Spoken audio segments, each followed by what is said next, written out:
বিসমিল্লাহির রহমানির রহিম। প্রিয় দেশবাসী ভাই ও বোনেরা, আসসালামু আলাইকুম। ভিডিওটা যে যেখান থেকে দেখছেন শুরু থেকে শেষ পর্যন্ত দেখবেন এবং চ্যানেলে যারা নতুন চ্যানেলটা সাবস্ক্রাইব করে পাশে থাকা বেল বাটনে ক্লিক করে অলে ক্লিক করে দেবেন।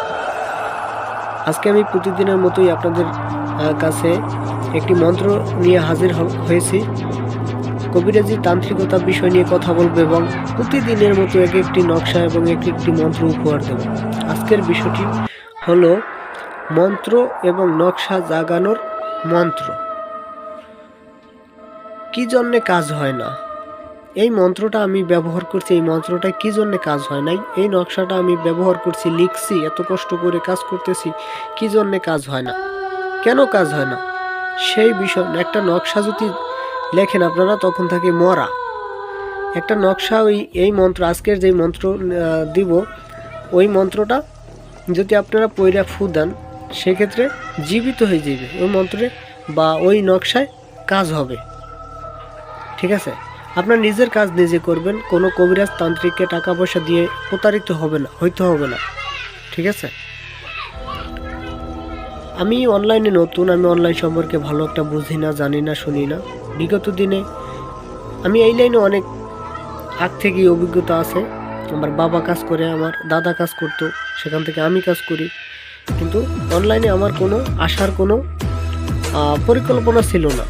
অনলাইনে আমি ভিডিও দেখতে দেখতে দেখতে দেখতে অভ্যস্ত হয়ে গেছি। তারপর দেখতেছি যে প্রতিদিন হাজার হাজার সাধারণ মানুষ প্রতারিত হইতেছে। ঠিক আছে, প্রতারিত হইতেছে, যার জন্য আমি আপনাদের মাঝে আসলাম যে আপনারা কোনো তান্ত্রিক কবিরাজকে টাকা পয়সা দিয়ে নষ্ট হতে হবে না, আপনার নিজের কাজ নিজে করতে পারবেন, নিজের কাজ নিজে করতে পারবেন। আরেকটা কথা বলি, ভিডিওর 4 মিনিট 5 মিনিট ভিডিওর ভিতরে অনেক কিছু বলা সম্ভব না, অনেক কিছু বোঝানো সম্ভব না। তাই আপনার স্ক্রিনে দেওয়া নাম্বারে যোগাযোগ করে যে কোনো কাজ করার আগে আমার সাথে যোগাযোগ করে ভালোভাবে আলোচনা করে তারপর যে কোনো কাজ করবেন, 100% কাজ হবে, নিজের কাজ নিজেই করতে পারবেন।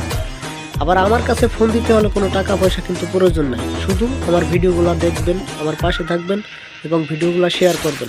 ঠিক আছে, আজকে আমি যেই মন্ত্রটা নিয়ে আসলাম দেখাবো, নিয়ম সহকারে দেখাবো। এই যে দেখেন, মন্ত্র জাগানোর মন্ত্র বা নকশা। এই মন্ত্রটা দিয়ে নকশাও আপনি জাগাইতে পারবেন। এই দেখেন নিয়মটা আমি দিয়ে স্ক্রিনশট নিয়ে নেবেন এখান থেকে। এই মন্ত্র পাক পবিত্রতা হয়ে শুদ্ধ স্থানে বসিয়া আগরবাতি মোমবাতি জ্বালাইয়া তারপর 1 গ্লাস পানি নিয়া সামনে রাখিয়া এই মন্ত্র 7 বার পড়িয়া পানিতে দম করবেন, অর্থাৎ পানিতে ফু দেবেন। তারপরে নিজে খাইবেন।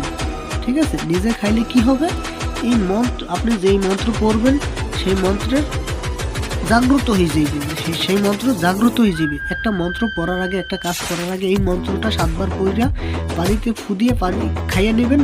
তারপর যেই মন্ত্র পড়বেন না কেন ওই মন্ত্র জাগ্রত হয়ে যাবে। তারপর কি করবেন, আবার আরও 7 বার পড়িয়া ওই পানির উপর পড়িয়া দম করে ওই যে আপনার মন্ত্রের বই, তারপর নকশা, ওগুলাই ছিটিয়ে দেবেন। ঠিক আছে, মন্ত্র সিদ্ধি করিয়া কাজ করবেন, মন্ত্রের কাজ হইবে ইনশাআল্লাহ।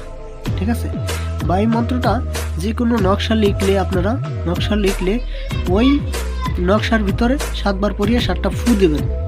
ঠিক আছে, আবার যে কোনো নকশা লেখার আগেও আপনারা কি করবেন, এই পানি খাইয়ে নেবেন, মন্ত্র পড়ে পানি খাইয়ে নেবেন। তাহলে যে কোনো মন্ত্র পড়েন না কেন আপনার মন্ত্রের তেজ থাকবে, কাজ থাকবে।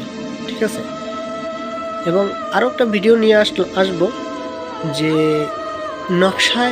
নকশা জাগ্রত করার।